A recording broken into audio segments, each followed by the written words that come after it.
السلام علیکم ورحمۃ اللہ وبرکاتہ۔ آج میں آپ سے ایک ایسی بات کرنے جا رہی ہوں جو ہر لڑکی، ہر عورت کے دل کے بہت قریب ہوتی ہے، اور وہ ہے خوبصورتی۔ جی ہاں، وہی خوبصورتی جس کے پیچھے آج ہر کوئی بھاگ رہا ہے۔ کریمز، میک اپ، برانڈ کے کپڑے، فلٹرز اور فیشن، سب کچھ صرف ایک مقصد کے لیے کہ لوگ کہیں گے واہ کتنی حسین لگ رہی ہو۔ لیکن ذرا سوچو، کیا اصل خوبصورتی یہی ہے؟ کیا چمکتا ہوا چہرہ، لپسٹک کے رنگ یا بالوں کا اسٹائل انسان کو خوبصورت بناتا ہے؟ نہیں، اصل خوبصورتی وہ ہے جو روح سے، دل سے، کردار سے نکلتی ہے، جو نہ وقت کے ساتھ مانند پڑتی ہے نہ بڑھاپے سے ختم ہوتی ہے۔ وہ خوبصورتی جو عبادات، حیا اور اچھے اخلاق سے چمکتی ہے۔ آج کی لڑکی صبح اٹھتے ہی سب سے پہلے آئینے نہیں بلکہ موبائل دیکھتی ہے۔ خوبصورت بننا ہے تو پرفیکٹ جلد چاہیے، برانڈڈ کپڑے چاہیے، فگرز درست ہونا چاہیے۔ لیکن اللہ تعالیٰ کیا فرماتا ہے؟ اِنَّ أَكْرَمَكُمْ عِندَ اللَّهِ أَتْقَاكُمْ، تم میں سب سے زیادہ عزت والا وہ ہے جو سب سے زیادہ پرہیزگار ہو۔ یعنی اللہ کے نزدیک خوبصورتی نہیں بلکہ تقوی کی اہمیت ہے۔ لوگ تمہارے چہرے کو دیکھتے ہیں مگر اللہ تمہارے دل کو دیکھتا ہے۔ ایک لڑکی تھی، اس کا نام عائشہ تھا۔ وہ کالج جاتی تھی، ہر روز نئے کپڑے، نیا میک اپ، نیا انداز۔ اس کا مقصد صرف ایک تھا کہ سب سے حسین لگنا ہے۔ لیکن ایک مسئلہ تھا، عائشہ کے چہرے پر تو چمک تھی مگر دل میں سکون نہیں تھا۔ رات کو جب اکیلی ہوتی تو اکثر روتی تھی۔ اسے لگتا تھا کہ سب اسے پسند کرتے ہیں مگر وہ خود اپنے آپ سے خوش نہیں تھی۔ ایک دن اس کی کلاس میں ایک لڑکی آئی، اس کا نام مریم تھا۔ سادہ سی لڑکی، حجاب میں، چہرے پر سکون۔ اس کے چہرے سے ایک عجیب سا نور جھلک رہا تھا۔ عائشہ نے پوچھا، مریم، تم ہمیشہ اتنی پرسکون اور خوش کیوں رہتی ہو؟ تمہیں فیشن، میک اپ، کسی چیز کی پرواہ ہی نہیں؟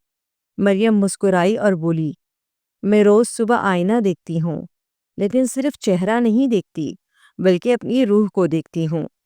جب دل صاف ہوتا ہے اور اللہ راضی ہوتا ہے تو چہرہ خود بخود چمکنے لگتا ہے۔ یہ جملہ عائشہ کے دل میں اتر گیا۔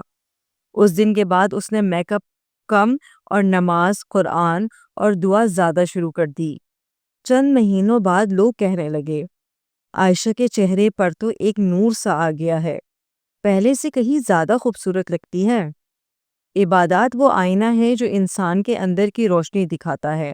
جب ایک لڑکی نماز میں روتی ہے، دعا میں دل سے مانگتی ہے، قرآن پڑھتی ہے، تو اس کے چہرے پر ایک نور اترتا ہے جو کسی فاؤنڈیشن یا ہائی لائٹر سے نہیں آ سکتا۔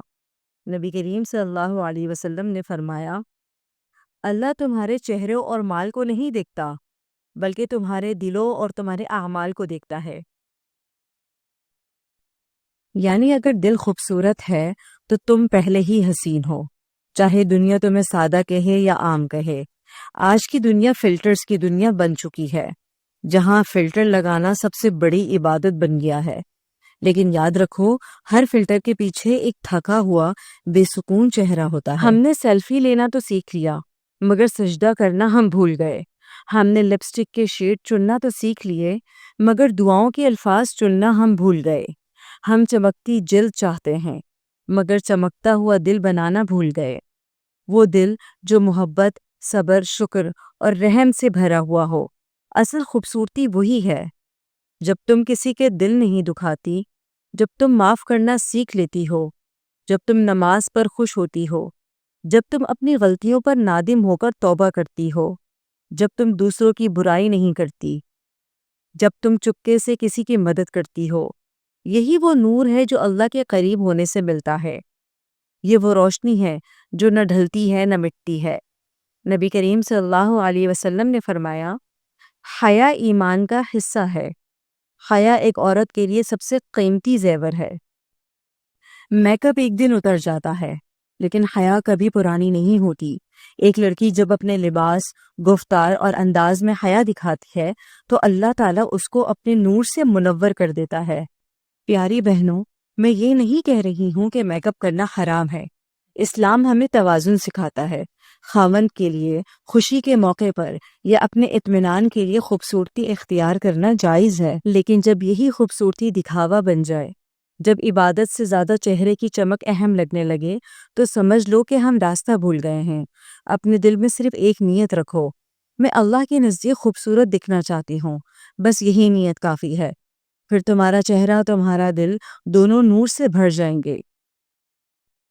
پیاری بہنوں، زندگی بہت چھوٹی ہے، میک اپ اتر جاتا ہے، فلٹر ختم ہو جاتا ہے، لیکن عبادات اور اخلاق کا اثر ہمیشہ باقی رہتا ہے۔ اپنے دل کو خوبصورت بناؤ، اپنی روح کو سجاؤ، اور دنیا کے سامنے اپنی ایمان والی پہچان فخر سے دکھاؤ۔ خوبصورتی میک اپ میں نہیں، عبادات اور اخلاق میں ہے۔ میرا نام سعدیہ ہے۔ اگر میری ویڈیو آپ کو پسند آ گئی ہو تو اس کو آگے ضرور شیئر کیجیے گا، شاید کسی کی زندگی بدل جائے اور آپ کو اس کا اجر ملے۔